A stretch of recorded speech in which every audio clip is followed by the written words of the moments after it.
নমস্কার বন্ধুরা, আজকে আমরা বানাবো ছোট মাছের চচ্চড়ি। এই চচ্চড়িটা এভাবে বানালে অনেক বেশি খেতে মজার হয়। তাহলে আসুন দেখে নিই আজকের রেসিপি। সবার প্রথমে এখানে নিয়েছি আমি 400 গ্রাম চেলা মাছ।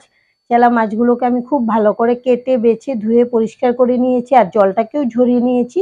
দুই একটা অন্য মাছও আছে, এই যে যেরকম মলা মাছ আছে।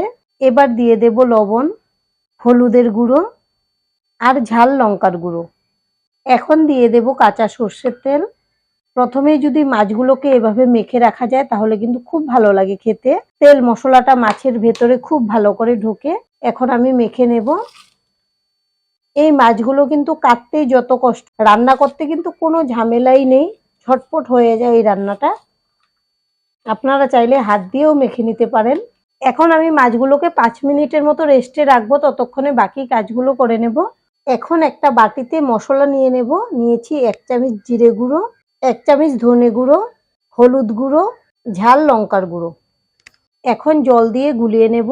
এই রান্নাটা বাটা মশলায় করলে বেশি ভালো হয়, তবে আমার মতো যদি আপনারা সময় বাঁচানোর জন্য গুঁড়ো মশলায় রান্না করতে চান তাহলে 5 মিনিট আগে এভাবে মশলাটা গুলিয়ে রাখবেন। মশলাগুলো নরম হয়ে যাবে ভিজিয়ে রাখার জন্য, তখন কিন্তু একদম বাটা মশলার মতোই টেস্ট হবে।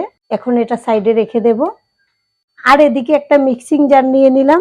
এখন নিয়ে নেব টমেটো কুচি। এখানে আমি 2টা টমেটো কুচি করে নিয়েছি। আর আজকে আমরা রান্নাটা একটু ঝাল ঝাল করে করব, সেজন্য অনেকগুলো নিয়েছি কাঁচা লঙ্কা। যেহেতু ছোট মাছ ঝাল ঝাল করে করলেই কিন্তু বেশি ভালো লাগে। আর আপনারা যদি ঝালটা কম খেতে চান লঙ্কাটা কমিয়েও দিতে পারেন। নিয়েছি আদা আর নিয়েছি কয়েকটা রসুন। এখন এখানে অল্প একটু জল দেব, যেহেতু টমেটো আছে বেশি জল না দিলেও হবে। এটাকে মিহি করে বেটে নেব। এবার গ্যাসে একটা কড়াই বসিয়েছি, কড়াইটাকে গরম করে নিয়ে এবার দিয়ে দেব সর্ষের তেল। এই রান্নাটা কিন্তু সর্ষের তেলে করলে বেশি ভালো লাগে। এখানে নিয়েছি 1/2 চামচ গোটা জিরে। এবার দিয়ে দেব কুচানো পেঁয়াজ।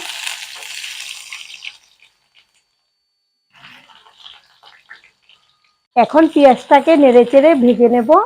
এবার দেখুন নাড়তে নাড়তে পেঁয়াজগুলো সুন্দর একটা কালার চলে এসছে, একদম লাল হয়ে গেছে কালারটা। এখন আমি টমেটো আর কাঁচা লঙ্কা বাটা দিয়ে দেব।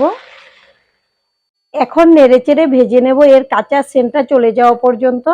আমি প্রায় 2 মিনিটের মতো ভেজে নিয়েছি, তেলটাও কিন্তু উপরে ভেসে উঠেছে। এবার মশলাটা দিয়ে দেব।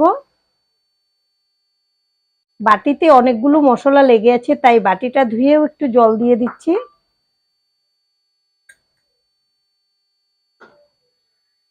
এবার দিয়ে দেব স্বাদ অনুযায়ী লবণ। এখন মশলা খুব ভালো করে কষিয়ে নেব। আমি মশলাটাকে 6-7 মিনিটের মতো খুব ভালো করে কষিয়ে নিয়েছি, আবারও কিন্তু তেলটা উপরে ভেসে উঠেছে। এখন আমি মেখে রাখা মাছগুলো দিয়ে দেব। আপনারা ছোট মাছ তো অনেক রান্না করে খেয়েছেন, এভাবে একবার রান্নাটা করে দেখতে পারেন, আশা করছি আপনাদের ভীষণ ভালো লাগবে। এখন খুব ভালো করে মশলার গ্রেভির সঙ্গে নেড়ে মিশিয়ে নেব। আর আমাদের আজকে রেসিপিটা সম্পূর্ণ দেখার পর যদি আপনাদের ভালো লাগে একটা লাইক অবশ্যই দিয়ে দেবেন। আপনাদের একটা লাইক আমাদেরকে অনেক উৎসাহ দেয় নতুন নতুন ভিডিও বানাতে। আর আমাদের পাশে থেকে চ্যানেলটিকে সাবস্ক্রাইব করে নেওয়ার জন্য অনুরোধ রইল। এখন আমি ঢেকে দেব 5 মিনিটের জন্য। 5 মিনিট পর ঢাকনাটা খুলে নেব। এর মাঝে আমি একবার নেড়ে চেড়েও দিয়েছি, এখন আবারও নেড়ে দেব। মাছগুলোকে কিন্তু খুব সাবধানে উল্টে দিতে হবে যেন ভেঙে না যায়।